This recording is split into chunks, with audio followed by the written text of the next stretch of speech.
继续来看，这个后礼拜一就要开学咯。为了要确保着校园防疫的安全，高雄市教育局启动校园环境的考察，嘛来做防疫的这个宣导。像这个龙华国小，就严格来执行着防疫的标准作业定序，防体温、勤洗手。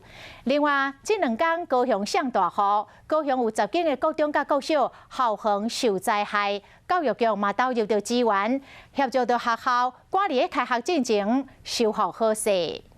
每一桶大概是250 ppm， 已经足够消毒用。防疫的物资，学校家己准备，一桶一桶处理酸水。老师想要提偌济，等去消毒，拢真方便。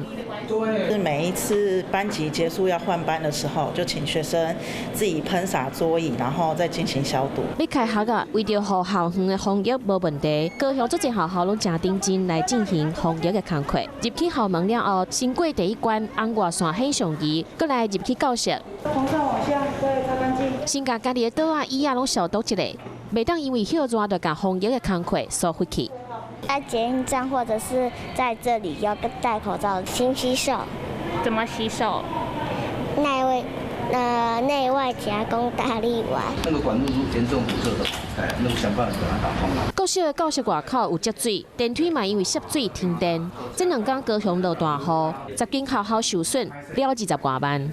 全体学校大概只有零星的一些积水的状况，还有局部的电梯受损。离开学进前，把受损的环境和设备处理好，让学生会当安心安全开始上课。